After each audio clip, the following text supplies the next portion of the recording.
Om Jnanatimirandasya Jnananjana Chakshurmilitam Jena Tasmai Shri Gurave Namaha Nam Shrishtam Manumabhisutchiputram Matra Swarupam Rupam Tasya Grajamarupurim Matharim Goshtavatim Radha Kundam Giripuram Maho Radhika Madhavasam Prapto Yasya Pratitya Kripaya Shri Gurum Dhamma Tasmai Vanchakalpatarubhyascha Kripa Sindhuvyaiva Patitanam Pavanebhyo Vaishnavebhyo Namo Namah Nikhila Shriti Mali Ratnamala Diti Nirajita Padapankajanta Aji Mukta Kulaira Pasyamanam Paritashtam Harinam Shamshrayami Anarpitatirim Tirat Karunayavatirana Kalam Shamarpaitam Subhakti Shriyam Hari Purata Sundaradi Kadamba Sandipita Sada Hridaya Kandharesh Purato Vasachinandana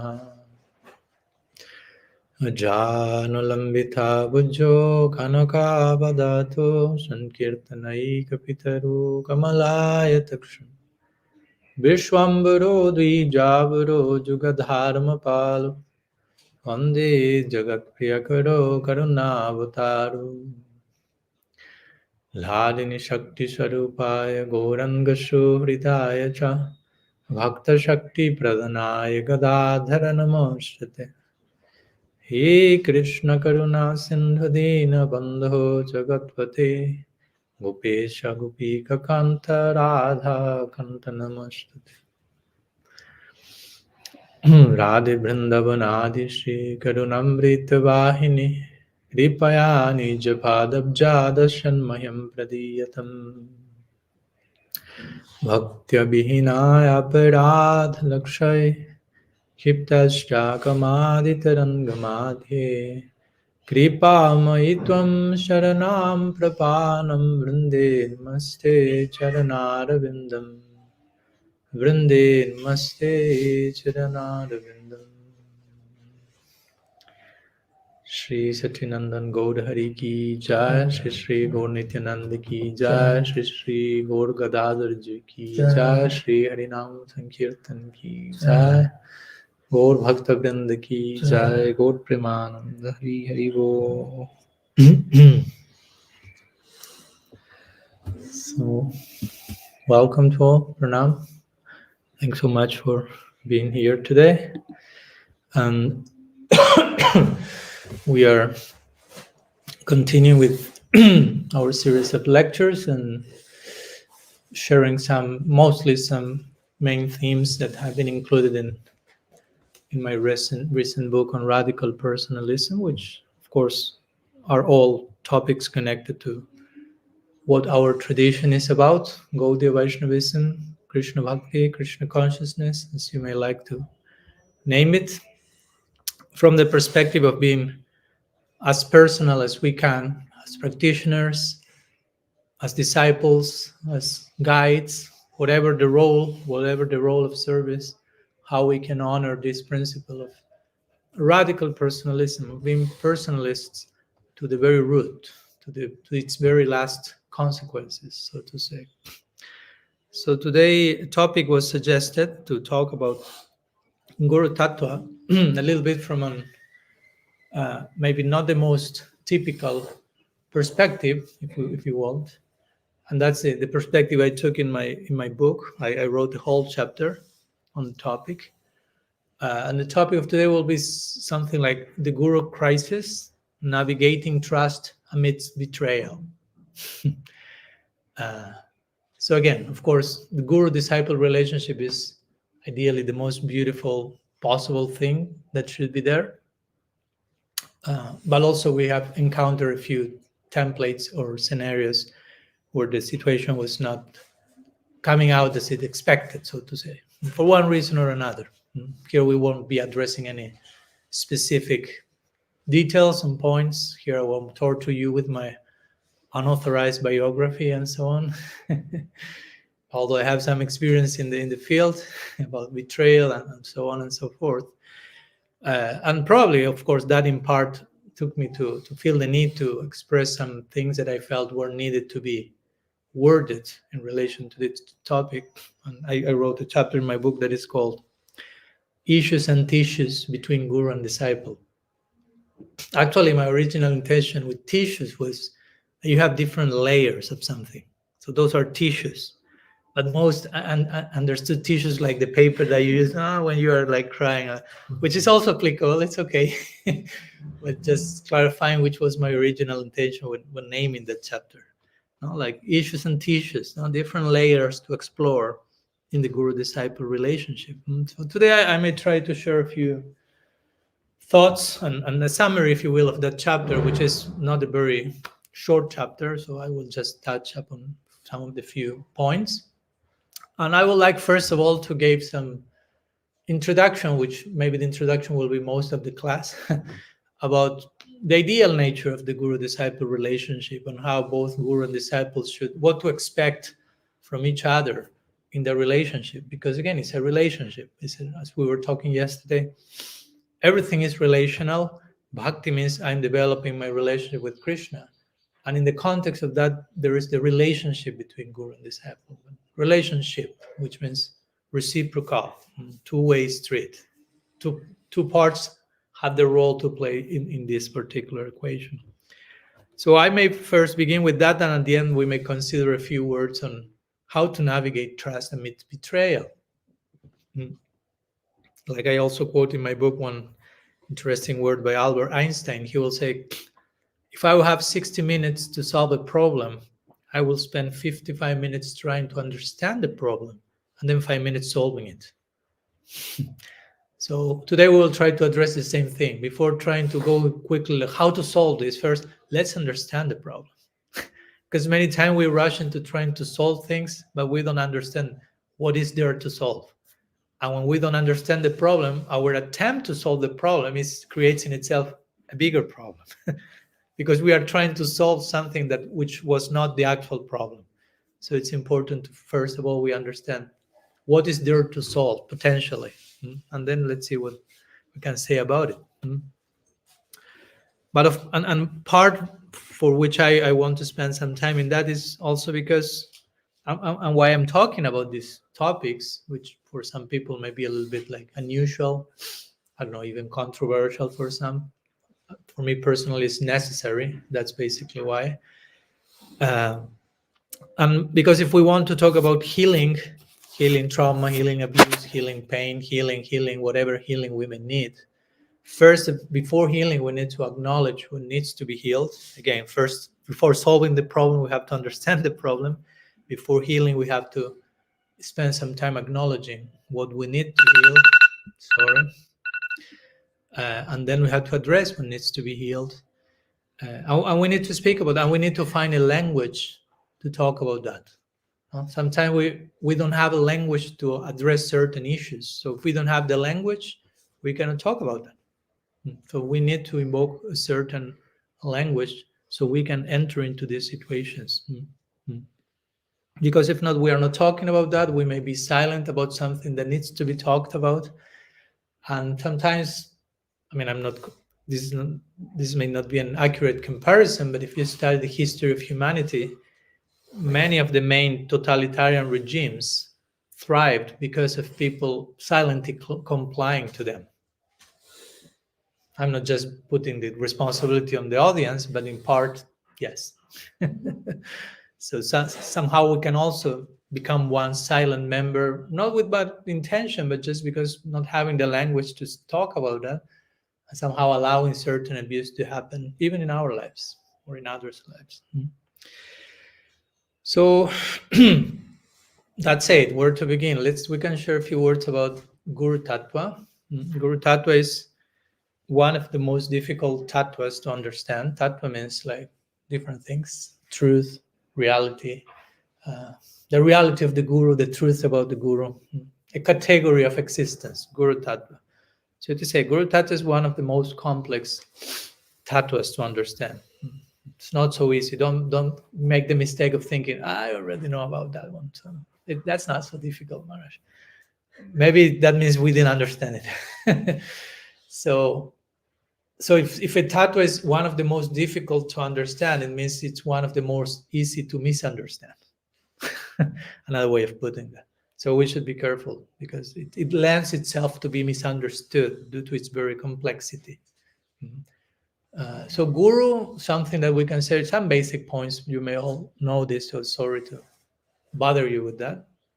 First of all, we have to understand that guru is one and not two, the non-dual foundation of Guru Tattva. There are not two gurus, there are only one guru and different representations of that one guru, so to say. It's important to bear that non-dual principle is mine.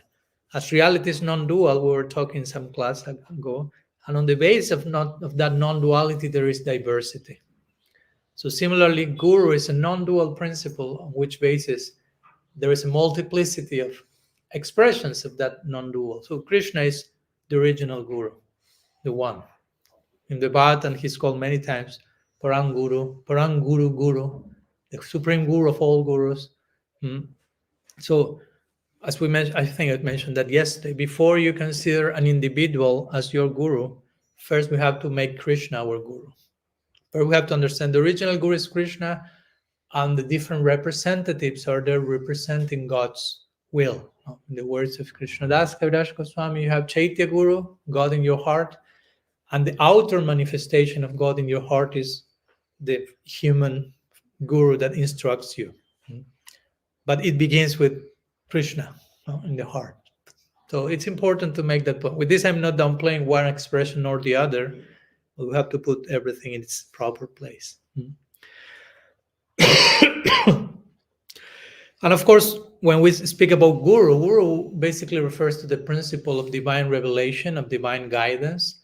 And it's not limited to Krishna in the heart and to my human guru, so to say. It can be expressing anywhere. No? In the 11th canto of the Bhagavatam, we have the famous section of the Brahman Avadut speaking about 24 gurus. No? And those are quite unexpected. He begins talking about the earth and the sun and the moon and the snake and a prostitute. Like Bilma Mangal Thakur, when he writes his Krishna Karnamrita, he offers pranams to Krishna first as his foremost guru. Then he offers prayers to pranam to Chintamani, the prostitute, and his Siksha guru. So it begins a little bit like, wow, he's not going to the usual first human guru. First to God as his guru, and then to a prostitute. That act as his Siksha guru, if you know the story of his life. And then also to his Diksha guru. So my point is, we have to be flexible in terms of how we are understanding the idea of guru and not over limiting and hyper localizing that this particular person that's guru. No? But when with one guru, of course, eventually we have it in the words of Srila Siddhar Maharaj, we are invited to enter the land of gurus. No. There's a land made of where even the earth is guru, as this section of the Bhagavatam proved. Oh, my earth is guru. Chaitanya Charitamrita say, Vaikuntira Priti Vidya Adi Sakala Chinmaya. From Vaikuntha upwards, in the spiritual world, even the soil is made of transcendental substance. So the soil is your guru. Every atom in Vaikuntha is made of the higher substance than what we are made, Srila Maharaj will say. So we have to, of course, if we are to enter into a land of gurus, we have to train our vision to see gurus everywhere. And generally that begins by accepting one guru. And that guru starts to teach us and show us how guru is everywhere. Ideally, a guru is not telling just, I am only the guru, nobody else can be guru, it's only me. No, the guru has to train our vision so we detect the presence of this principle of Guru Tattva everywhere. So the technical terms for this, and you may already know them, this is just my little daily Sanskrit torturing to all of you. Samasti and Vyasti Guru. So Samasti means the universal Guru principle, and Vyasti means the localized Guru principle. So Samasti Guru means, again, Krishna himself, the universal principle of Guru, like the agency of Guru Tattva. And Vyasti means the agent or the agents, representing the agency. Um, that will be bona fide according to their degree of representation, which are many, as we know. Representation of the divine is not in black and white. It's not like you are 100% representative of God or you are a cheater. No. There are shades of gray between black and white as well. So that in a few words. And of course, Shastra will be speaking about the qualifications of the guru. I've been, well, we'll talk about later, but proficient in Shastra, learned in the scripture to reply, to being able to answer the questions of the disciple, having internal realization of that, control mind, senses. And the disciple has to be very sincerely inquiring for the truth. Now, again, there is a, if you study the three main verses in the scripture that describe the relation between guru and disciple, one in the Bhagavatam, one in the Gita, one in the Upanishads, which basically say the same, they start speaking about the duty of the disciple, which is important because we may be, as I like to say, very concerned about where's my guru, but the first question is where I am as a disciple.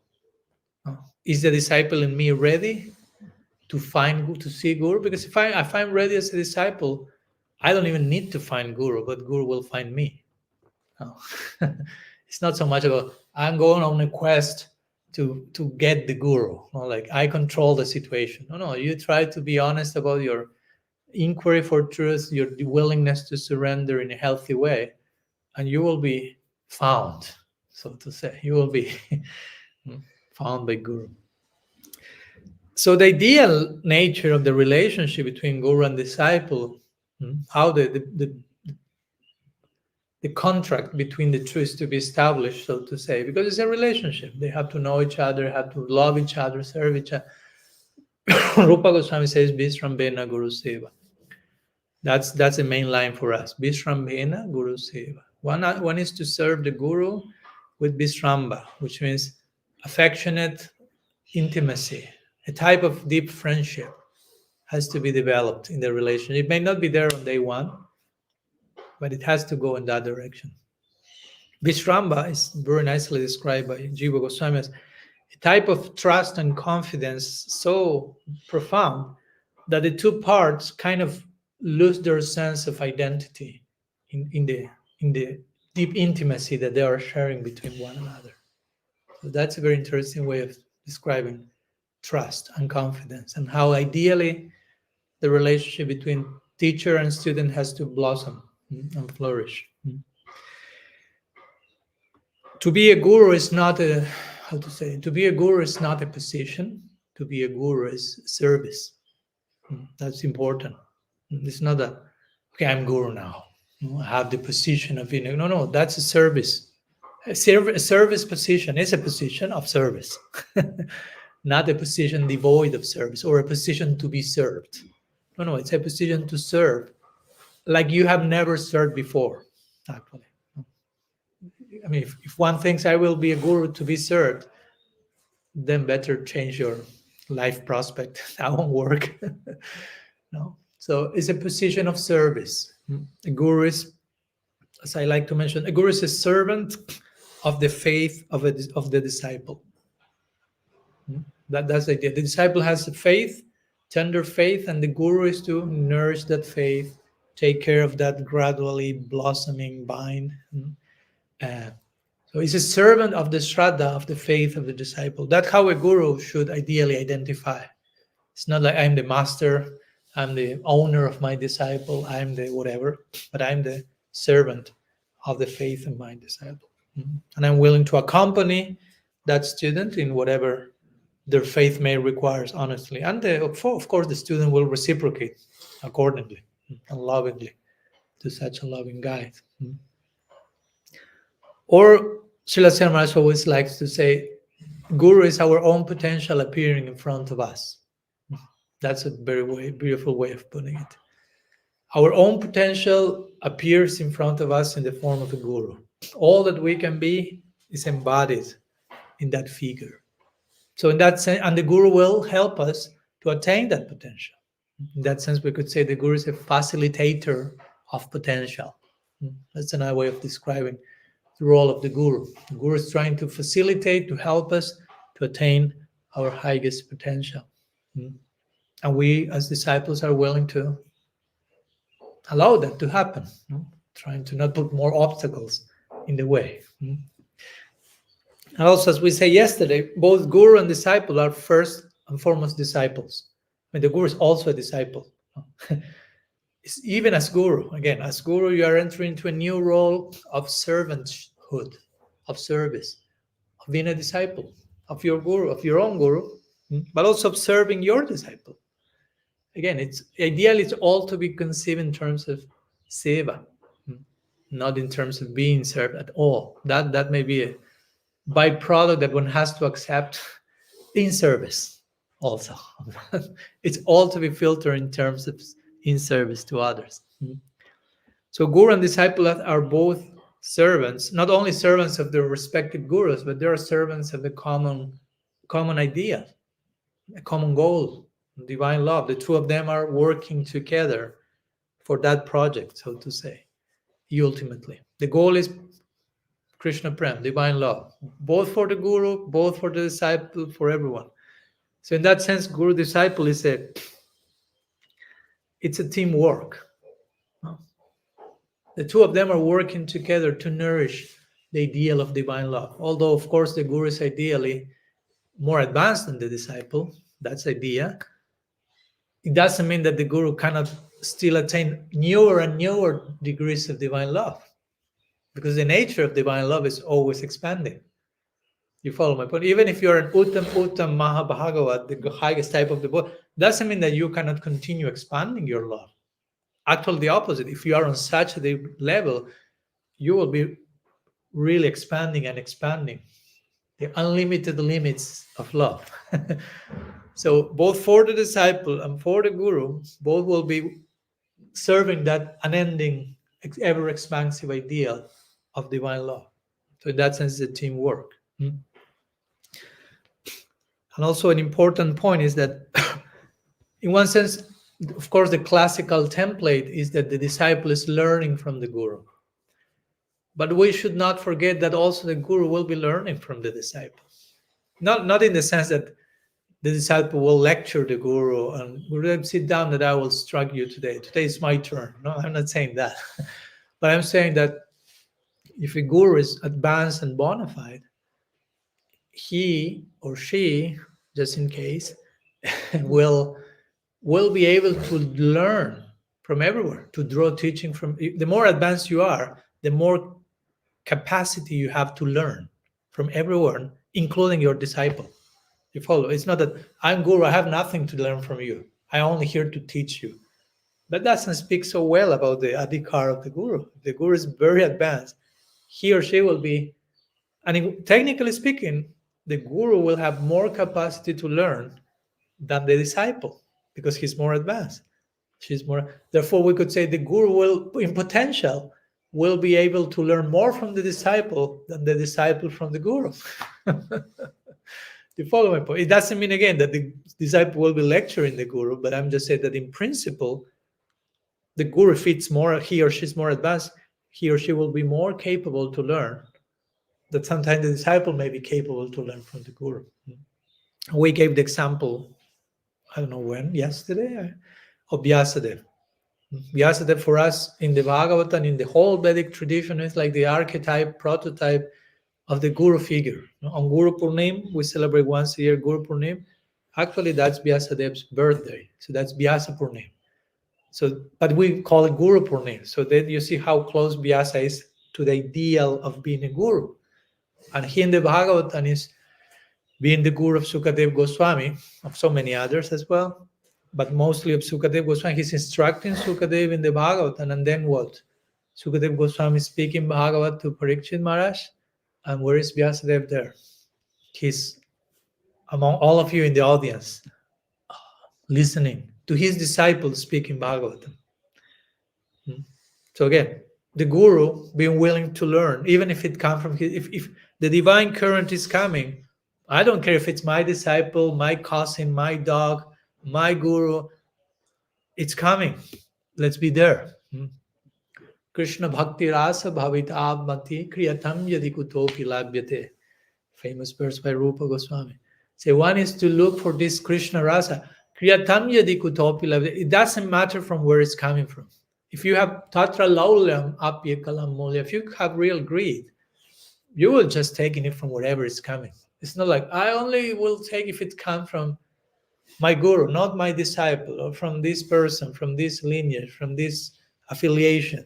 If something genuine is coming that can really nourish your heart, I mean, if you are greedy, which is the other card, the qualification, if you are greedy, you won't be making all those conditions, so to say. So Vyasadeva is giving that example. He's really willing to learn, and as a guru, he's hearing from his disciple Sukadeva. Not only Vyasa is there, Narad Muni is next to Vyasa. Narad Muni is Vyasa's guru. So Narad Muni is listening Harikatha from his disciple's disciple, from his spiritual grandchild. Again, there is not this idea of, well, but he's the disciple of my disciple. I should not be listening. Everyone is a servant at the end of the day. Everyone is, again, open to honor Harikatha, open to be nourished, open to develop their love. If you are really on that position, if you are really humble, you won't be having a problem with taking one position or the other. It's all different roles of service. Let me share one section that I have a few sections from my book that I want to share, brief ones in this connection. In this connection that I'm talking about, the two of them, guru disciple, learning from each other, I'm saying here, without the disciple, one cannot officiate as a guru. In an even deeper sense, the guru needs the disciple in order to learn from him, just as the disciple needs and learns from his guru in his own way. They learn from each other and need each other. Therefore, the ideal guru-disciple relationship is not so much a hierarchical, monarchical, or pyramidal relationship, but the result of a circular or even spiral collaboration where the sharing and nourishing are always mutual and never unidirectional, flowing in every possible direction. So just a way of wrapping up this particular point. No? Guru-disciple relation is, again, a teamwork. Of course, there is a hierarchy in the sense guru-disciple, no? Like father-child, but at the same time, there should be Vishwambena. Again, this deep trust, friendship. If you pay attention, mostly every relationship has to ideally evolve and converge into a type of friendship. Your relationship with your father, parents should become ideally a type of friendship. Still, they are your parents, but now they are your friends also, a newly discovered layer. Your relationship with your sisters, brothers should be a type of friendship. Your relationship with your children should be a type of friendship gradually. With your wife or husband should be a type of friendship, and the guru as well. So that's a universal principle we can detect, so to say. Where, again, all of us are serving the same ideal. It's a circular collaboration or spiral, if you will. Circle, but always expanding. Not so much like extremely pyramidal, which sometimes it's the case. Something that I want also to mention that is important to consider in the guru-disciple relationship is, as I mentioned, the guru is expected to have deep knowledge of Shastra. Shabdi Paricha Nishnatam, says the Bhagavatam. Guru has to be Nishnatam, has to be bathed. Snan, you know the one snan, like bathing. So Snatam. So it has to be deeply immersed into Shabda, into the revealed knowledge, has to have spiritual insight of that knowledge, not only theory. But then Upasama Ashrayam, says the Bhagavatam. Upasama Ashrayam is a nice word. Upasama Ashrayam is the guru has to have taken shelter in tranquility. That's a good word. You have to take shelter in tranquility. And the implications of that is the guru has to have controlled mind and senses, and that implies he or she has to have a balanced humanity. That's how I like to put it. You have to be emotionally, psychologically, humanly balanced. control mind and sense, that you have to have adhikar. The guru has to have different types of adhikars, of eligibility, qualification, having knowledge of Shastra, having realization of that knowledge, but also being a balanced human being, psychologically speaking. Because the two are not the same always. You can be very advanced spiritually and somehow be a little bit dysfunctional on a social level.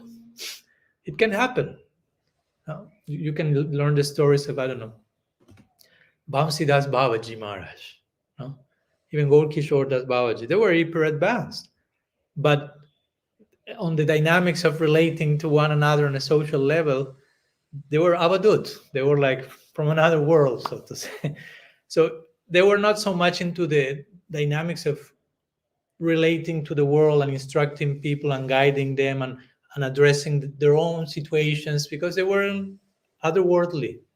And it's perfect, it's okay. But for to be a guru, to be someone who is extending this message to the world and accompanying people in their journey, you have to have some adhikar to empathize with what's going on in the life of the other person. Because if that's not there, even if you are very advanced spiritually, you have lots of knowledge, you have good intention, you are a good person, but you are not so capable or even what to speak, you may have some unaddressed human issues, unresolved trauma.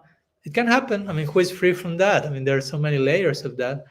So even if you have something of that and it has not been properly addressed and acknowledged, you can create situations of abuse toward your disciple, even if that was not your intention.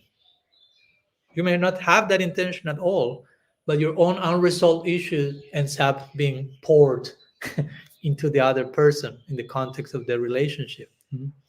And in fact, as I mentioned in my book, many of the most traumatic abuses many times were done by people who had unresolved human issues. They were not bad persons. They were just raw, not fully cooked on a human level, so to say. Uh, they were unresolved human issues, and they were unaware that they had unresolved human issues. So that became so normalized for them that that ended up being taking the shape of one form of abuse or another. So that's the point I'm trying to mention here, which is connected to today's topic. No?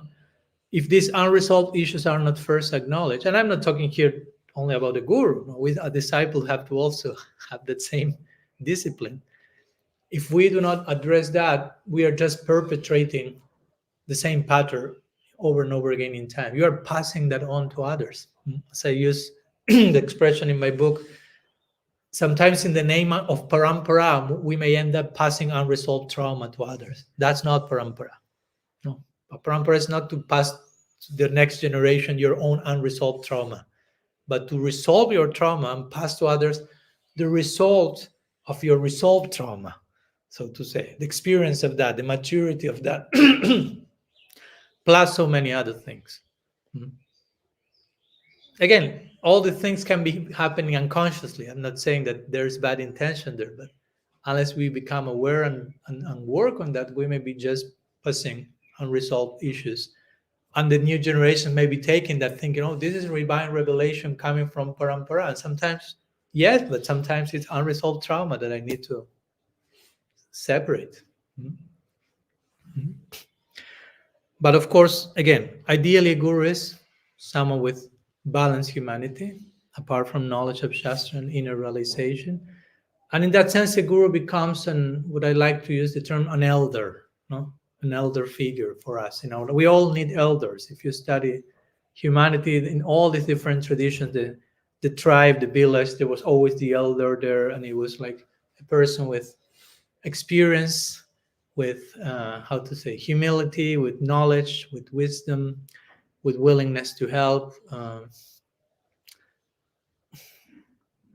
Yeah, an elder is someone who has the capacity to influence so many people, but is not willing to do that. Also, it's not like I want to influence everyone, but by their experience and power and knowledge, they can. But it's not that they have the desire themselves. They are like satisfied, peaceful, and that qualifies them as further as elders. So anyhow, this is a little bit on the topic of some words on ideal templates between guru and disciple. And let me now go to a few of the dysfunctional templates that sometimes may end up in experiences of abuse or even betrayal, as today's title is mentioning, that we need to acknowledge, that we need to address, that we need to name and frame, not pointing an individual, but just understanding the sin, not condemning the sinner, of course. And again, this is not only pointing at potential deviations in a guru. Again, as disciples, we have to do our part. There's responsibility in both directions. So something that we as students should be careful of is not to engage in, sorry, in over-idealization, which is easy to do. To over-idealize someone means to over-expect something. Also, over-idealization takes to over-expectation. And this can happen from disciple to guru, but also it can happen from guru to disciple. And when we are over-idealizing and over-expecting, that can create an unhealthy relationship, too demanding, too frustrating, because we expected. And when I say over-idealizing, I'm not saying, how to say, let's give example. Your guru can be a pure devotee, but still you can over-idealize your guru. It doesn't mean like, no, because he's a pure devotee, he can never be over-idealized enough. You can go beyond of what a guru can do, even as a pure devotee. If you think my guru is pure devotee, therefore he's omniscient, you are over-idealizing your guru. Guru is not omniscient. Nowhere in Shastra say that.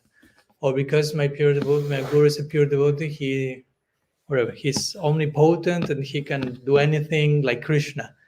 And that's a little too much. No? If you equate the guru with Krishna in every sense, then that's Mayavad, basically. No? Of course, there is a connection between guru and Krishna. We are not totally disconnecting that. But if you make that absolute, then what's the difference between one and the other? You end up with an impersonal philosophy. So we shouldn't feel the need to over-idealize anyone. We should try to relate to the person for who the person is, and try to get as a real picture as possible of who is on the other side, basically. Both, again, from disciple to guru, from guru to disciple. If one is over-idealizing, Srila Prabhupada will say that over-idealization is an insult.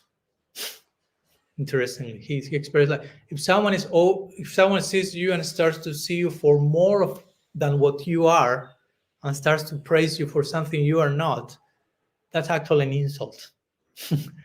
That's not a realistic praise, because I'm not talking about who you actually are, but I'm just like over imagining and idealizing and praising that you are not. And if you accept that, of what to speak, if you even promote more of that, encourage more of that, that's a form of insult, Prabhupada will say, interestingly. And of course, in the beginning, we are not condemning if we are over-idealizing. That happens. That happens. It's unavoidable. Sometimes, for different reasons, in our need for one thing or the other, we tend to see the other person. Even in what to speak, guru-disciple relationship, sometimes in a romantic partnership, the two parts will see each other like they will over-idealize each other many times. Like, oh, you are like the ideal, perfect fit that I needed just to, and the other person is feeling the same. But actually, many of them in the beginning, and I'm not saying this is always, but many of us in those types of relationships are getting together because of loneliness, not because of love. I'm so lonely that I need you to fill my gap, and you are so lonely that you need me to fill your gap. And then we get together and it seems like, wow. Of course, after some time, still both are lonely. And they say, oh, I thought you were the person, but you are not, sorry. So let's take a distance, and I'm feeling lonely. So can we try again? Okay. But now I'm not lonely anymore. For a weekend, then I'm feeling lonely again. So the problem is they were not full in themselves before They were not understanding, like we talked the other day. Krishna loves me unconditionally. I'm already loved. I'm already accepted. I don't need to be looking for someone to feel that. Krishna is feeling that better than anyone else. So I'm approaching someone else from that place of knowing myself to be loved by God. So I don't need you to play that role, which will be impossible and exhausting. Imagine if I get together with someone, please, you play the role of God in my life for me. It's like, oh my gosh.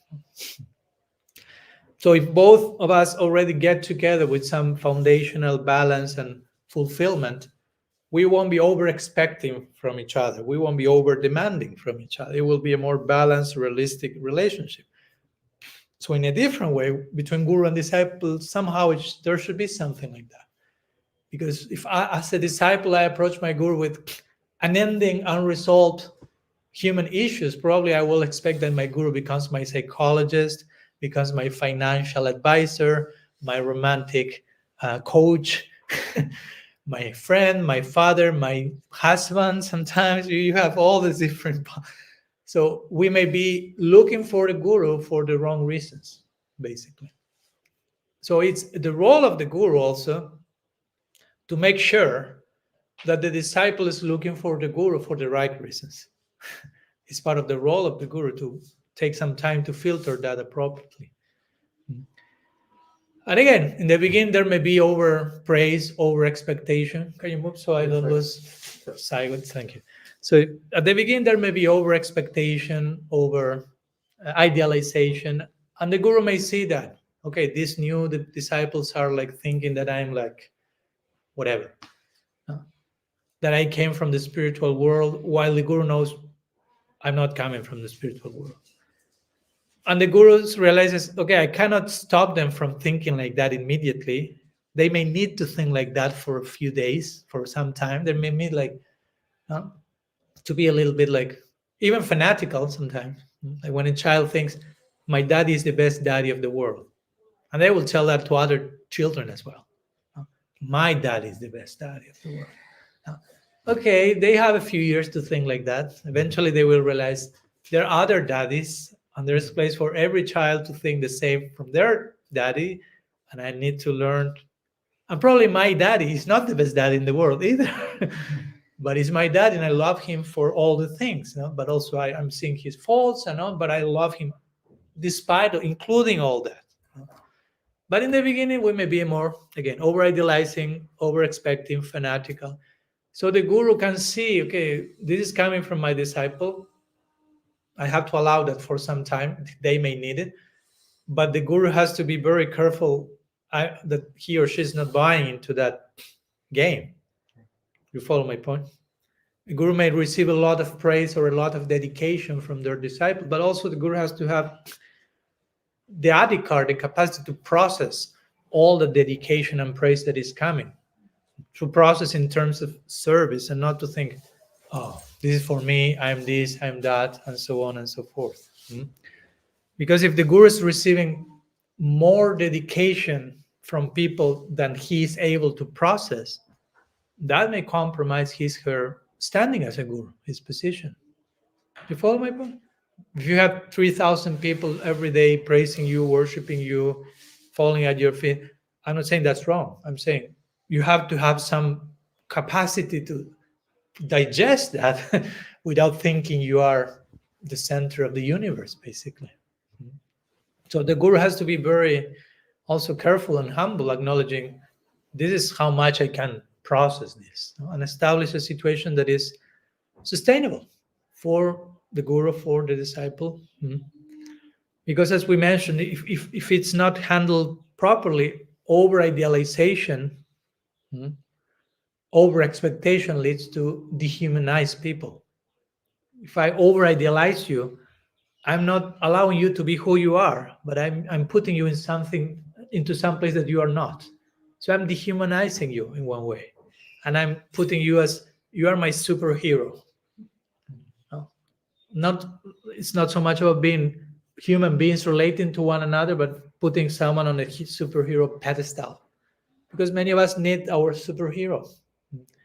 And again, sometimes that takes the guru to be seen not only as a superhero. In some templates, it's not so much the superhero template. Sometimes will be the pop star template, no? The celebrity template. Uh, and many people may even look for a guru because of that. No? I want a guru who is celebrity-like. No? I like to have that feeling of so many people is worshiping him and so many followers he has and so much donation he received and everything in terms of pomp and grandiosity, which can be there, and but it cannot be there also. It shouldn't be a necessity. If my motivation to have that guru is because he's famous around the world and it's that's not the proper motivation to have accept someone as a guru. What if that guru has only one disciple, like Rupa Goswami? Is Rupa Goswami less because he only had one disciple? Sanatan Goswami had 0 disciples. We will say, oh, 0 disciples. Oh, that's not so tempting. Sanatan Goswami. No?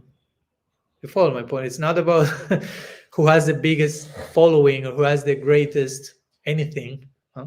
But who touches my heart in a deep way, and I can really connect, and I feel Krishna is coming through that person in my life, whether he's a famous person or nobody knows him. That's totally secondary. Because again, if one as a guru wants only treatment as a rock star, superstar, superhero template, that's alienating. Again, that's dehumanizing, and you start to become more and more isolated because you are so much up there in the pedestal of celebrity pedestal that there's no place for nobody else there. It's only you in a bubble of celebrity consciousness, and in time it's difficult to sustain yourself there by yourself. As we talked the other day, you start to feel lonely. If it's only me there on the top and everyone else below saying Kijai, it feels quite lonely, quite cold, so to say, in the top, and you need to share with someone.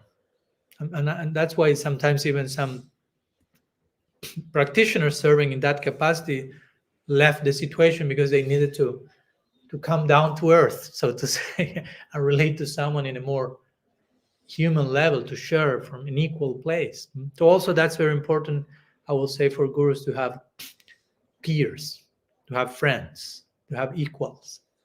Because if not, you end up being the only one on the top and everyone else down, and there's nothing in between. And you lose sight with peer review. No, we use peer review for books, but also for people. I need peer review. I need the friends, brothers, sisters who won't treat me as superhero, rock star, Nitya Siddhash, avatar, but will talk to me, look at me right to my eye, and tell me all the things that they feel they need to, with lots of affection as a friend, intimate, but they may use very strong words. No? And we have to be open to that. That's what real friendships say. No? There's one saying, I think by Oscar Wilde, he said, the real friends will stab you on the front. No, never not like on your back. So a real friend will like, so to say, like you will see it's coming, and I won't do it from behind. It's, I love you. Of course, the stabbing means they will tell me things that then may be difficult and bitter, but I need to hear. No? So if I'm serving as a guru, doesn't mean that I don't need to change. I don't need to hear anything. No? That's a dangerous situation. And we may become easily addicted to just receiving praise. So Siddha Maharaj will call that intoxication of Vatsalya. Because he says, like, it's like a father who is a Vatsalya figure, just hearing from their child, Daddy, you are the best father of the world. Daddy, there's nobody like you. You are the best. And the dad is like, say it again, please. One more time. I go, oh. He even trains the child to say that over and over, like a parrot. Say it again. Oh. And then comes a friend who stabs you on the front. It's like, I don't like that you call your child. Say it again. I only want to hear this type of feedback. So he becomes intoxicated with Vatsalya, addicted to keep drowning in an overdose of kijais. Let's put it like that. So it's important to keep balance with peers and friends and brothers, to be surrounded by at least one intimate friend that we can fully trust and be ourselves, and so on and so forth. Mm. As I say, sometimes in this template of over-idealization, we may even think things that the guru cannot be. Again, it's omniscient. That's not in Shastra. Or because if we think Gurudev is omniscient, I may ask something. Let's say I may ask even something that I don't need to ask to a guru, but I may ask Guru which car to buy. The guru is not supposed to give you advice on cars. He may share something like sharing feedback in a loving way, but you shouldn't absolutize that. Maybe he gave you wrong advice on that. And it doesn't mean your guru is fallen or non bona fide. It's just like that's not his area of expertise. But if you go to the omniscient template, it's like, no, but he's omniscient. So he has to know the best of every possible field of knowledge. And that's too much.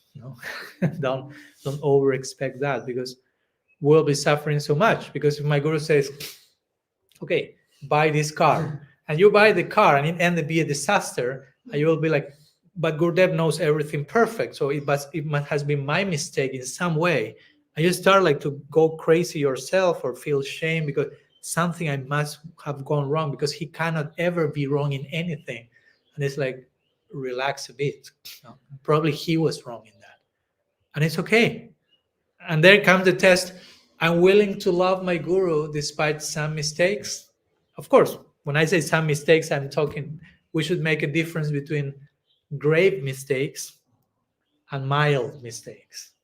Of course, ideally in a guru, we shouldn't find grave mistakes that are compromising her integrity and terrible things happening, which sometimes have happened. We'll go there, but there is place for mild mistakes. Like the example I gave, I don't know, a guru may be giving a lecture on forgotten shloka, a verse.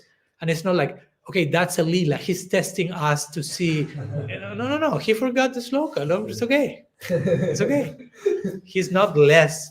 No? Like when someone asks Srila Prabhupada, who is this Yuga avatar of Treta Yuga? He say, I don't know.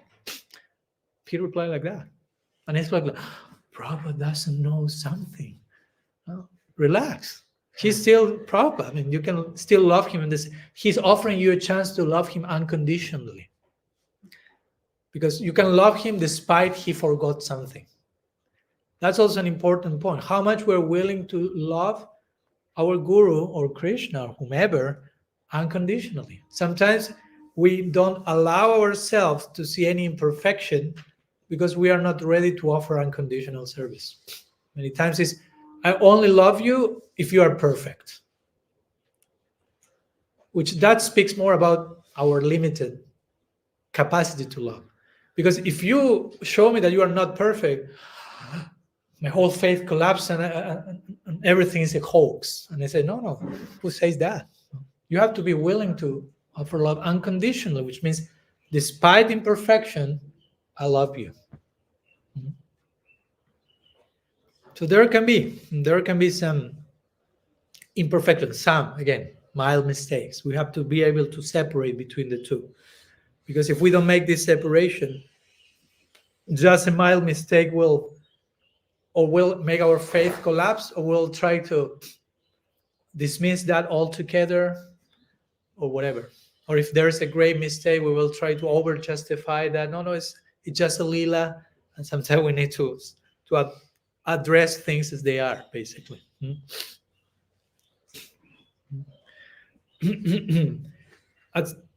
So I'm saying a few things that some of you, I'm not saying you, but some of us, sometimes we may think, but Maharaj, it sounds like you are kind of relativizing the guru in certain aspects. And of course, there is a relative side to the guru, and there is the absolute side.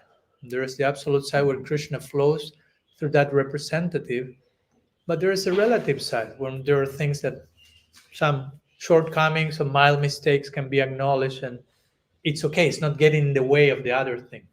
And we should separate the two. And someone can say, but if you go to the scriptures, Shastra glorifies the guru like nothing. Like Shastra is hyper glorifying the guru, and is inviting everyone to fully surrender to the guru and give your life completely from tip to toe.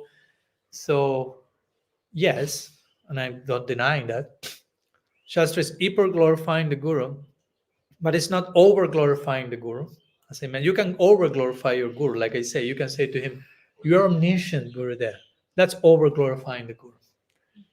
In a proper, in another sense, you can never glorify a genuine guru enough, but you can over glorify a guru. You follow? By praising inaccurately, ascribing to him qualities that only are to be found in Krishna. When Rupa Goswami mentions 64 qualities of Krishna, he says the first 50 can be found in human beings. From that up, those will be found in Narayan or Shiva, only in Krishna. So if you take some of those qualities, and one of them is omniscience, and you ascribe them to a human being, even a pure devotee, that will be a case of over glorification. And we should understand that when the Shastra is hyper glorifying the guru in a healthy way, the Shastra is assuming that the guru Shastra is glorifying is perfectly acting as a guru. You follow my point? Because someone might say, let's say someone acting as a guru misbehaves. It has happened. Let's be realistic. And someone say, okay, that guru starts to be abusive. But Shastra say that one should surrender completely to the guru. Yeah, as far as that person is behaving as such. Because when the Shastra say the guru is perfect and absolute and pure and beautiful, it's assuming that person is perfectly representing the guru agency. It's not considering a distorted representation. It's misguided. You follow my point? It's like if you go to an encyclopedia to see the description of an apple, probably you won't find a description of a rotten apple. This encyclopedia will describe an ideal apple. It's red and it has this shape. That's an apple, an ideal one. Encyclopedia will describe a rotten one. That's an exception to the rule, let's say like that. So in the same way, there are different degrees of representation of Krishna that different individuals, gurus will offer. And the praise that Shastra is mentioning for the guru should be applied accordingly to how much the guru representative is acting as such. You follow my point?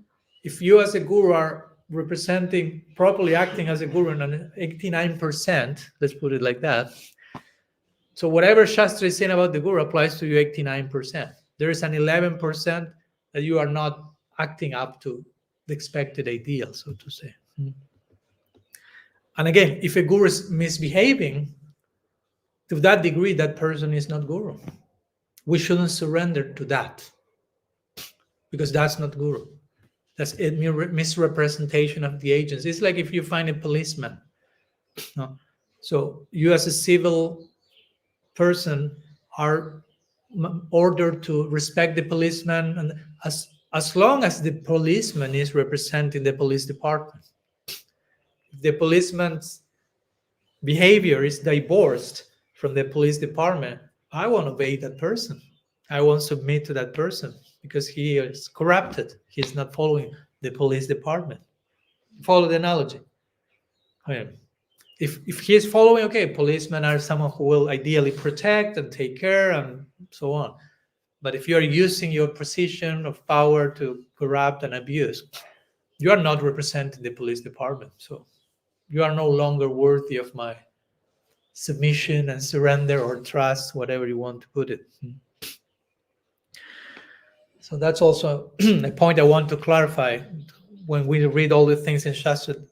How you should surrender fully to a guru, yes, but the Shastra is considering that guru is fully qualified, a fully proper representative. If not, you have to apply another criterion. The Shastra is considering the ideal example, not apadharma. Apadharma means emergency cases. Then you have to go to another criteria, common sense again. A few more words before concluding. Another sometimes we are still talking about this over-idealization and the responsibility of us as disciples.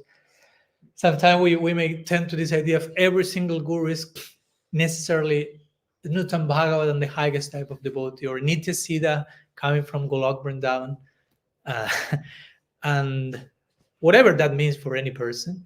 But as I say always, how you can prove that? I mean, I'm not denying that that can happen. I'm just saying there is no way that you can test. Okay, this is coming from Golok Vrindavan. This is pure devotee that was made on earth. This sadhana siddha nitya. I mean, there's no like a thermometer that you can apply and see. So the real question here will be, why do you need to establish that?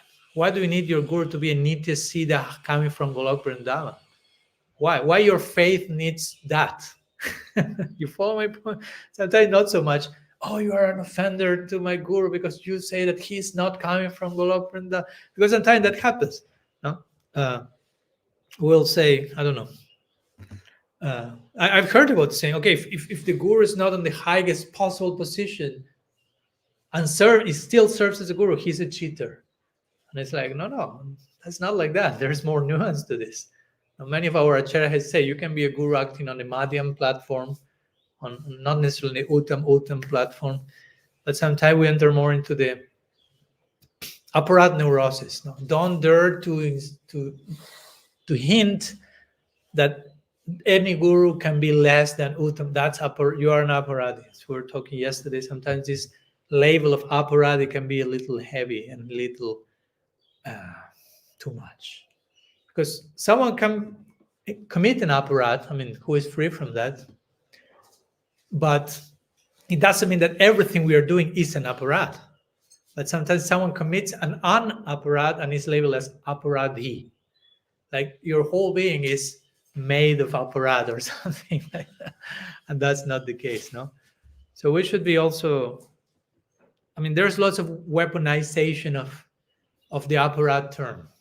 You know, like if you are thinking too much, be careful, that will be aparat. Don't be and everyone we will come paralyzed. So I don't want to be an aparati, so then I won't think, I won't feel, I won't say anything because I will be an aparati. So we are canceling all possibilities of genuine conversation in many cases just out of fear of not engaging in aparat.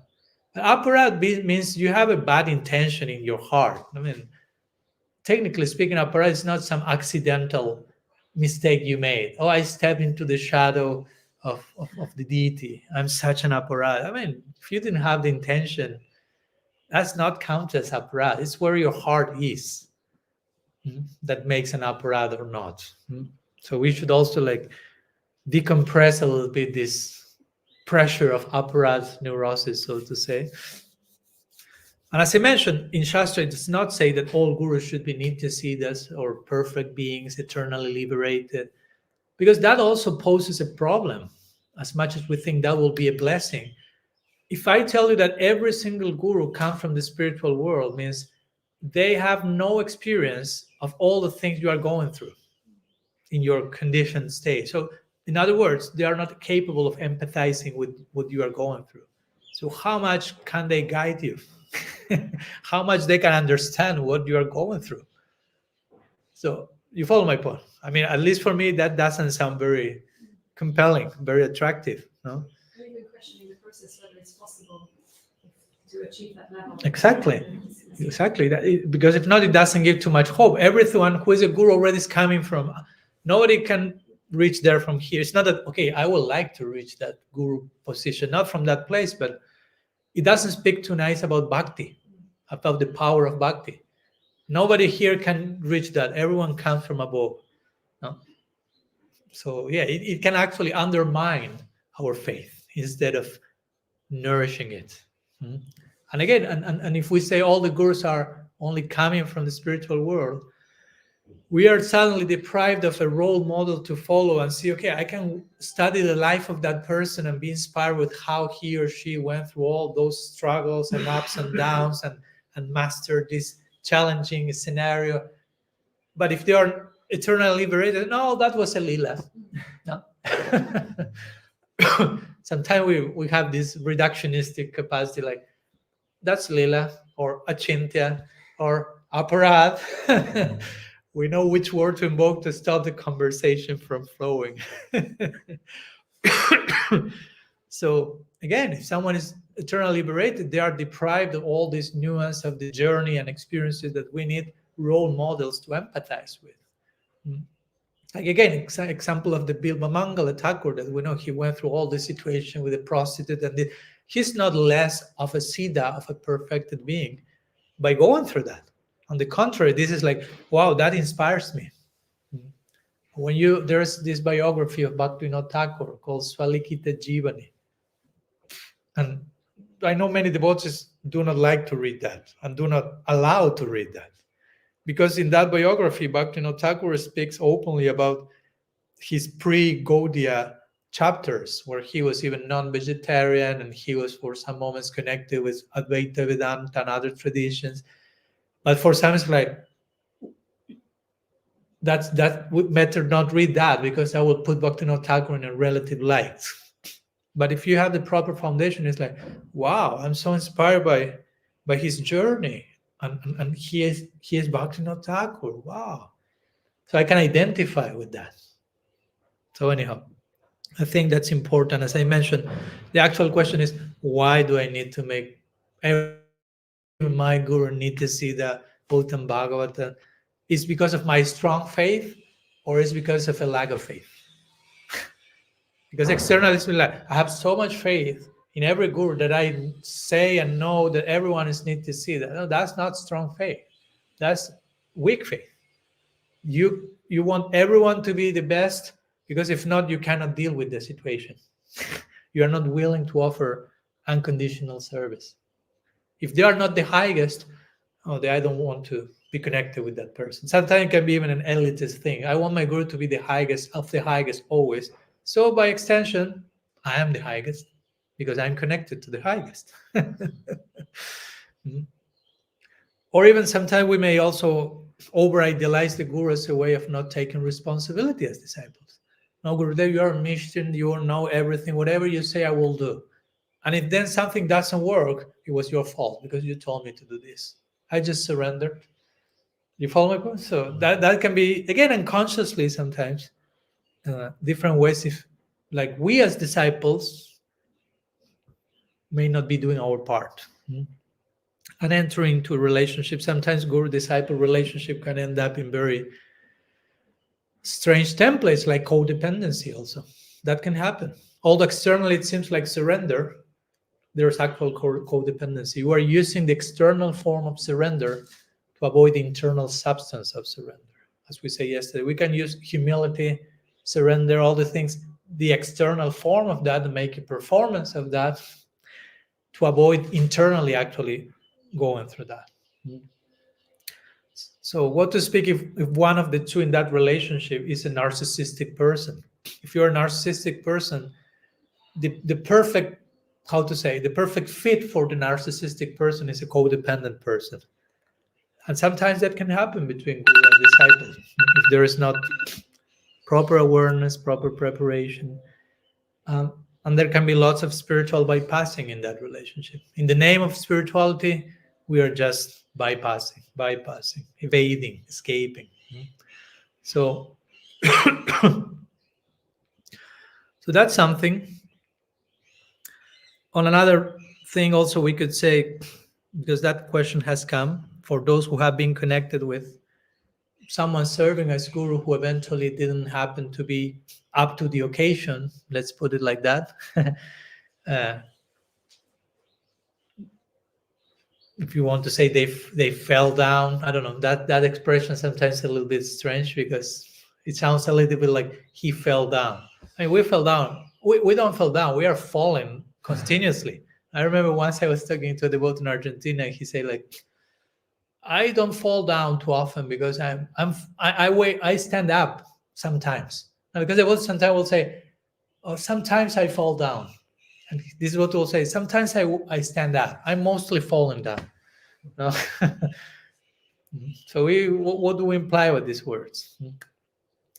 But sometimes we may have been connected with someone who eventually didn't represent it, the guru department, And we may ask why this happened to me, why Krishna sent that. But we may question a few things. But also, we should be also grateful for whatever we learn from that person. Even we learn what not to do, how not to be, and hopefully something positive. And also trust. For some reason, that was the person that I needed to meet during that time. That was the guru figure. And now in this new situation, I'm open to a new manifestation of the Guru Tattva department. Mm. And it's okay. Mm. And I know it, and also probably my guru may not be always a need to see that super perfect person. I know that may feel risky for us, but if he's not super perfect, there may be the risk of something happening. But that's life. What's life about? Well, we have to establish relationships where there may be potential risk. If we want always to be perfect and warranted before starting, how much willing we are again to offer unconditional love and service? Of course, with this, I'm not saying just accept the guru without any consideration and be completely stupid about that. Sanatana Goswami says, at least live together for a year, which sometimes in practice is not possible, but you can, at least you can have an idea, how much do I get acquainted with a person living together for a year? I should acquire the same level of acquaintance with my guru, whether I live together or not. If I not live together, it may take more than a year. Again, it's not like a universal formula, but the spirit of that instruction is take time to know each other. So both of you are really convinced, because the two have to accept each other. Not only the disciple has to accept the guru has to accept the disciple. Sometimes people write, like, Maharaj, I have been listening to your lecture for so many years, and you are my Siksha guru. And I was like, I never agreed to that part of the contract. It's not that you decide I'm already there. I mean, it's mutual. If not, it's not mutual. It's impersonal. It's like, imagine, it's like you call someone, I decided you are my wife tomorrow from now on. I want just to notify you about that. It's like, okay. I thought I had some word to play here, no? So anyhow. So a few more words just to conclude in connection to to gurus expressing accountability when some mistakes are there, because that's a very important point. If a guru commits a mistake, again, a mild mistake, okay, the guru forgot a verse, don't need to make a public announcement of apology to the community. No, it's okay. At least, but you can say, I forgot the verse. That's good. Don't try to disguise it. Oh, it was a lila. I'm testing you to see how you react, to see if you know the verse. No? At least that level. But if there are a little bit more delicate mistakes, sometimes it can happen. Hopefully not, but life happens. So there should be some accountability. Because again, if we don't make any distinction between these two mild and grave mistakes, you can just open the door for abuse. Oh, it was a mild mistake, or it was a lila.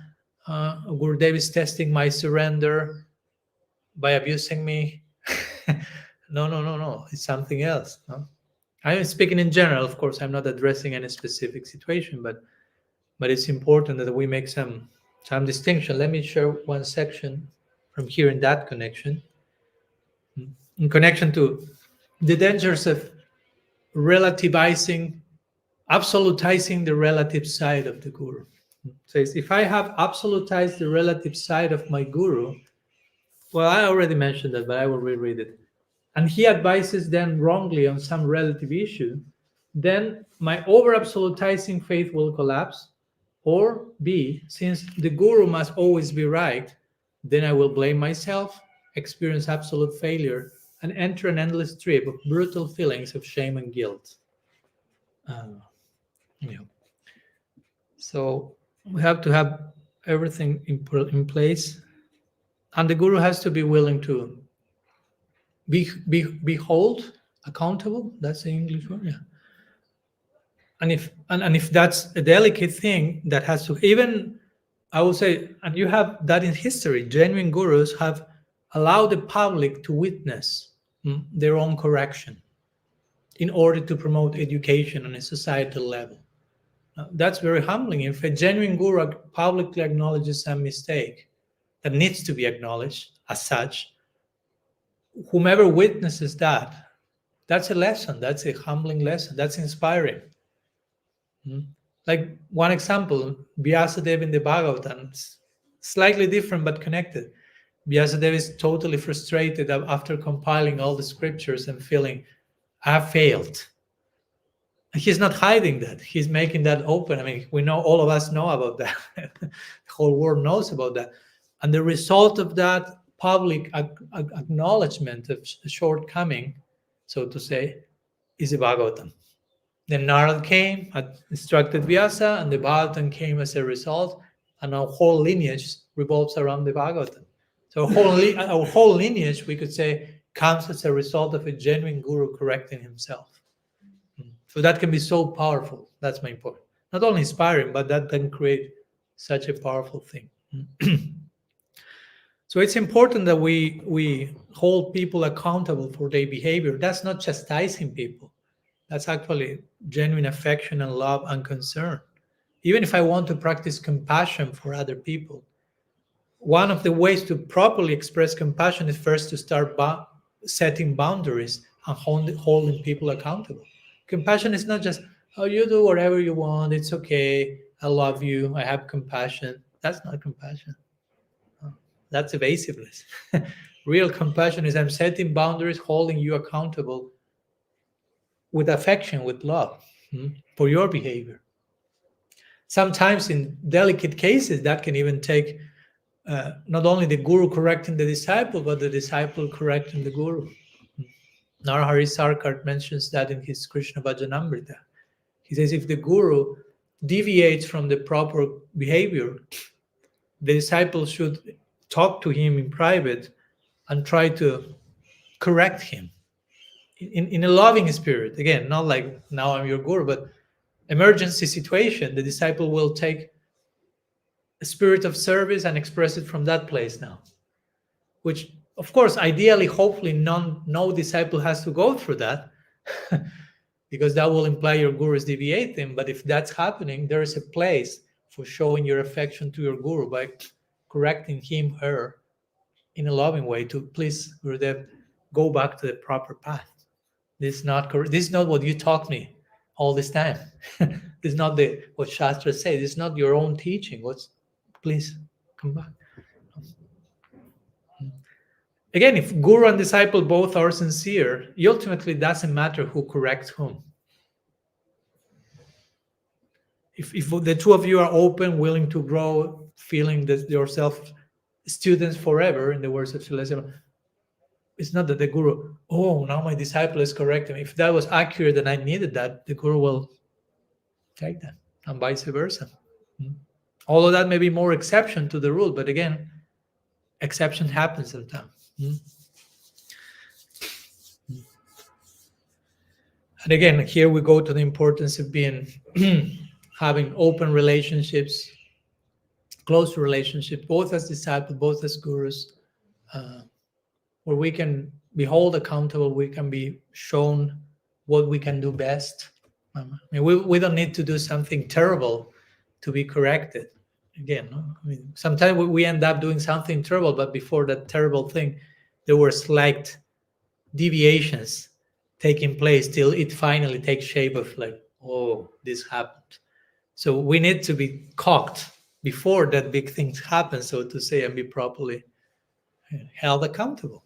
And if I'm humble, I don't have a problem. I will identify more, as I mentioned in my book, I will identify more for my future self that is being benefited at present by that correction, that by my ego protesting in the present that I'm being corrected.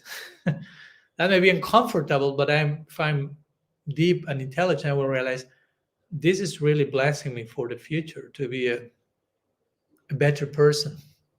So I will identify with that and allow the correction in the present to happen. So someone serving as guru also needs to receive help. Because also that's a danger. If you are in a position of authority or leadership, you can feel, I'm only here to give help.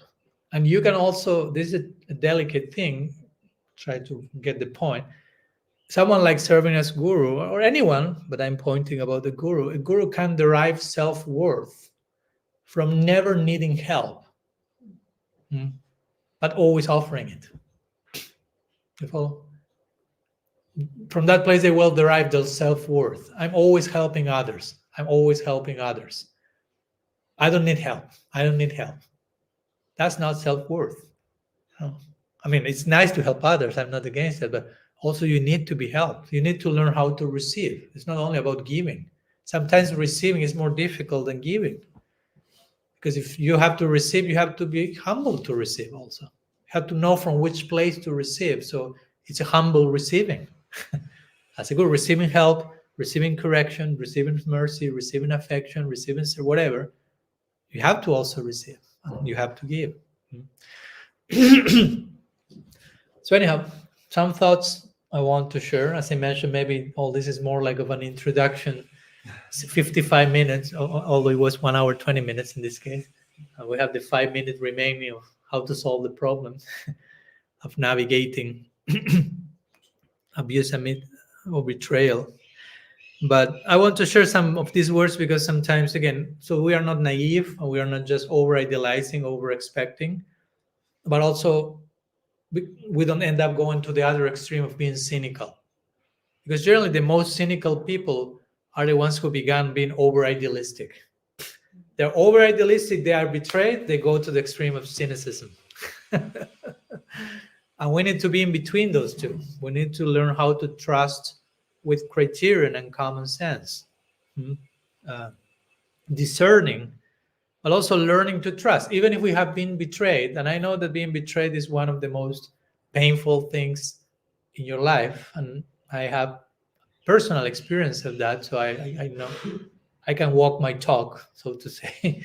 That's very painful. And that can make our heart by instinct to close and not to be open to fully trust someone, at least for some time. And it's okay. No, I'm not promoting that, like, yes, remain there forever, but it's a process. No? It's a process to digest the betrayal. Now, first of all, we have to allow emotions to happen, whatever they have to be, because maybe you were being betrayed and you are like, okay, as a devotee, you have to be the well-wisher of everyone, so I will pray for that person for the best. And maybe, maybe you need to be angry first. Maybe you need to shout, scream, and break everything in your kitchen, so to say. You may need to be depressed. You may be suffering. I mean, you need those emotions to arise. If you repress them, you depress them, you get depressed. You get depressed when you are depressing, putting something below. So you may need all those things to come first, whatever you need to be, whenever needs to be experienced. You need to grieve. Like grieving is a whole sacred chapter. It's not like, okay, let's move forward to the next chapter. No, you may need the whole time for proper grieving that particular loss or betrayal, and then acknowledging the facts of the situation, if there was abuse, how it happened, and acknowledging while not entering into full victim consciousness, but also probably you were a victim of abuse. It can happen. And then we can speak about healing, trying to heal the wound and trying to be transformed by the wound at the same time. And eventually, hopefully, we can forget, not remain resentful, bitter, forget. But as the saying goes, forget by not forgive. No, forgive by not forget. Sorry. No, don't edit my class and put it out of context. This saying is there. No, always forgive, never forget. No, like if someone abused me, okay, it means I will try to forgive eventually, but I won't forget. I know from that experience how to behave in the future and so on. And after all that, maybe our heart will be gradually ready to trust again, gradually to open. Gradually, we may be trusting a little bit, and we feel there's risk. It can happen again. But what to do? What's the other solution? Close your heart forever and don't trust anyone, and there's no risk of being broken-hearted, but you become like a rock also because you are not trusting. So that's not working. So there is an element of risk, but we have to be willing to go through that. Krishna will protect. And if we have to go through some other situation of betrayal, there is another lesson to learn. It's not that we are looking for that, but if we have come upon that, we cannot also blame Krishna or blame anyone. It's just, I have to learn something here. And what to speak if we are over and over again going through similar patterns? I have to learn something here. Why I'm ending up here in the same place over and over again? So again, it's not easy. I'm not here giving you any magical formula to heal trauma and betrayal in a weekend or something. It doesn't happen like that. The formula actually is, let's try to respect and honor all these processes, and let's receive hopefully some tools and criterion to remain realistic, humanly realistic in our approach, in this case, to the guru-disciple relationship. So nobody, guru nor disciple, end up over-idealizing each other, over-expecting from each other, over-demanding from each other.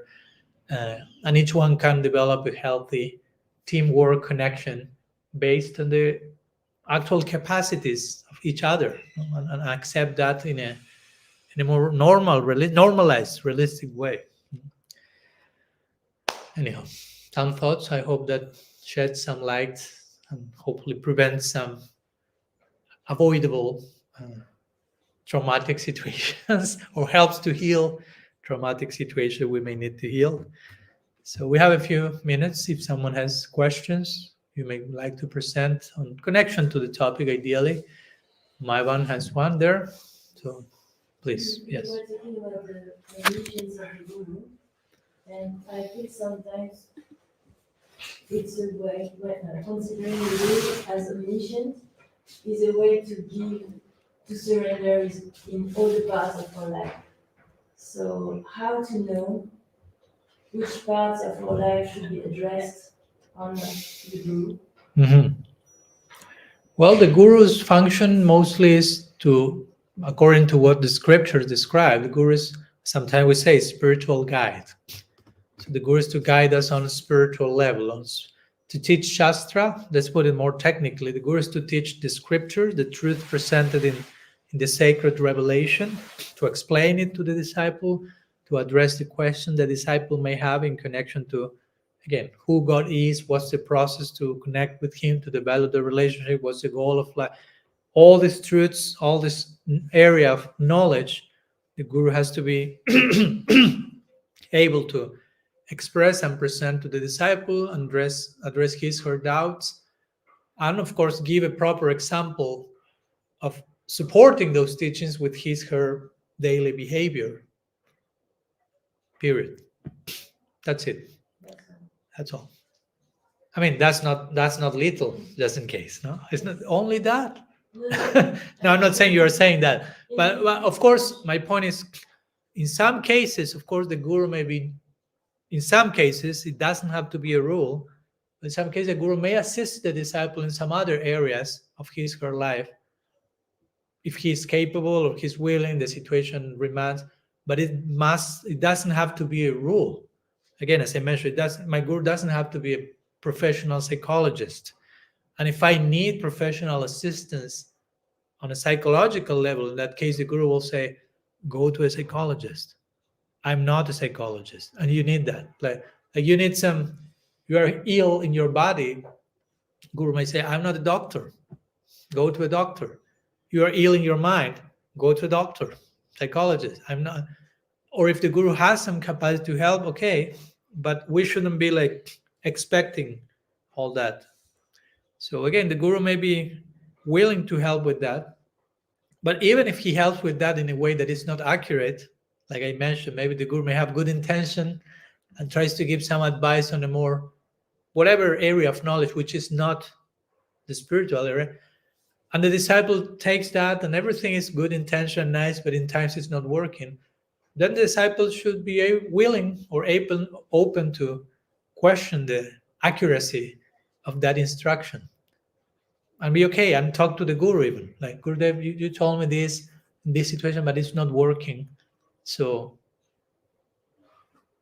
and the conversation continues again, and the guru may say, okay, I try to advise you as best as I could in that area. It's not my area of expertise, so sorry for that, and please contact this professional, whatever. No? Again, I'm giving just examples. But yeah, ideally, the role of the guru is to basically guide someone in terms of giving education on the context of the scriptures, giving an example that supports that, and accompany the practitioner in his or her journey to navigate the different landscapes of the spiritual experience, so to say. So, which is a lot. Again, it's not little thing. And sometimes something extra may come, and if it works, great. You're very fortunate if the guru can guide you in some other areas. But if he cannot, we shouldn't think, oh, he's not so a great thing, or he's not bona fide enough because he's not, again, psychologist, marital advisor, financial coach, and this and that. And I've seen gurus trying to fulfill all those simultaneous roles. And that created lots of problems. Because generally, you are not an expert in everything. But if you present yourself as such and you have people believing that and trying to implement your inaccurate guidance on all those things and that not working, that creates lots of problem, confusion, problems in their faith. Again, neurosis in the disciple, like something I must be doing wrong because whatever Gurudev says is immaculate. So I think we need to normalize a little bit all that. Yeah. Yep. Yeah. So my question is that what actually Guru Nishtha means? Is that Nishtha means Nishtha to the Parampara, Siddhanta of the Parampara? Yeah, Guru Nishtha can mean different things. Again, it's not limited to one understanding. Nishtha means firm faith, and Guru means different things, as we explained, not limited to one individual. So if you understand Guru as Samasti Guru, as the universal Guru archetype, Krishna revealing himself through, so you have to have firm faith about the principle of divine guidance that will come to your life no matter what. That's one way of putting it. Even if your physical guru, let's put it like that, end up betraying you, and you cannot have Guru Nishtha in that person for obvious reasons, you can still have Guru Nishtha in the principle that Krishna, the original Guru, is still protecting, guiding you, and preserving the connection with you and the parampara and the mercy and the shelter. So that's a way of expressing Guru Nishtha. And if you are connected with a Vyasti Guru, human representative, the parampara, you will have deep faith in that person if everything is in place. Of course, you are invited to develop deep trust and confidence in that particular person. Again, based on your own experience that everything is working, and by extension, of course, that goes to the whole of the parampara. So, but yeah, basically speaks about the principle of that the relationship with the guru principle has to be based on trust. Whether it takes one form or another. Again, we need to continue trusting in some direction, even with the particular, again, even if there was betrayal and we cannot trust in that direction, still we should remain even if we cannot trust anyone on planet Earth, if you feel like that, Krishna still is to be fully trusted. And I'm not saying there's nobody on planet Earth to trust, but we may feel like that. So hopefully that doesn't transgress planet Earth, and Krishna also enters into that equation. Krishna cannot trust you anymore, because then who you can trust? That's over, game over. So at least with everything, everyone is failing, you know that I can fully trust Bhagavan. And even when I don't know why this is happening, or why, even there's lots of uncertainty, but on a very foundational level, I have to have this profound trust and knowing, again, as we say, the presence of his unconditional love is there unconditionally. So I can trust that. And hopefully extend that in other directions as well. Not just take that as an excuse, like, I only trust Krishna. I always trust, he will never fail. I only trust Krishna. I don't want to risk my trust with all you imperfect relative guys here on earth. So I keep my trust. And I understand if someone went through some heavy betrayal and you want just to concentrate on trusting Bhagavan, Okay, I can understand. But that shouldn't be also an excuse to not exercising your trust here on a daily basis. So, yeah. And then I have another question is that we have Shiksha Gurus and Diksha Gurus as well. But who becomes our eternal Guru? It's told that if we can't get back to spiritual world this life, then the Gurus again comes. So who becomes that Guru? Or it's just Nityananda Shakti? Yeah, that's not like a mathematical formula. No, like it's all about who, and it doesn't be limited to one. No, imagine this guru you have in this life. You have two main guru figures in your life. To give an example, now you may have one who is your Diksha guru, and you have someone else who is complementing that beautifully as your Siksha guru. And the two of them are close to one another, and the two of them are close to you. So, of course, Krishna will make the arrangement that eventually the two of them will be close to you in your eternal life. No? It's not that it has to be limited to one. No, so you have to read from certain structures in which we kind of think like, okay, there will be like this, and he will be, and it's way more spacious. No? Spiritual world is way more spacious. And maybe if you have even gurus in your previous life that you don't remember, they will be there. Somehow they will be all hanging out together, so to say. And if Krishna will make the arrangement for that to happen, even if we don't have an idea how that will take place. We cannot just overthink everything. And at the end of the day, as I say always, quoting Srila Siddhar Maharaj, if someone asks you who is the most important guru, Diksha Guru, Siksha Guru, he will say, the one who is helping you the most. And that person naturally will be closest to you. That's it. It's all about what's going on inside of you. Yeah. And again, even if you have in this life a connection with the guru, and it's so close to you, and you would like to remain eternally connected to that person, but also you feel, okay, but that guru in this lifetime probably reaches perfection and goes to the spiritual world, but I won't go to the spiritual world this lifetime for whatever reason. I may have a few more lifetimes to go. So what will happen? I will forget. I will remember how, and you start again to try to calculate. So you have to be like quiet. Like Krishna will make it all perfect arrangement, way better than how we can. Even if you try to figure out everything in the best possible way, Krishna will do it even better than that. And we have to surrender to that also, to trust him above us. Something else? You raised your hand before? Yes. Just combining what we've talked about, put it in simple terms. So you were talking about answering the first question about what areas the guru should be advising us, but sometimes it may not come as advice that we need to, or we can heed or not heed, but sort of instructions. Mm-hmm. When they don't turn out the way we expected, then that makes us lose faith. So how to understand what you talked about? Somebody can be spiritually really advanced, but maybe they not necessarily lacking in certain areas. When we're getting instructions that we feel that we need to follow, they don't work out, and that results in total loss of faith. And often, case is not just in that particular guru, but like the principle of guru as well. Mm-hmm. So how to unravel this and sort of make space for faith again. Well, I would say again that for me, and I'm just talking in general, we are not addressing any specific situation, because sometimes for a specific situation we need specific ways of addressing that, knowing the details of that.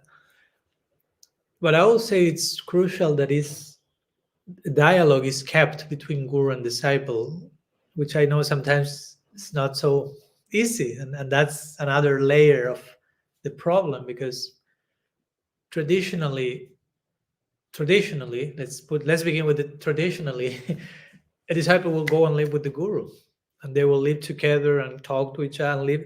So my point is, there was this feedback, and I can understand in time certain dynamics were there, not only talking about Srila Prabhupada, but even, I don't know, Narottam Das Thakur, he had thousands of disciples also.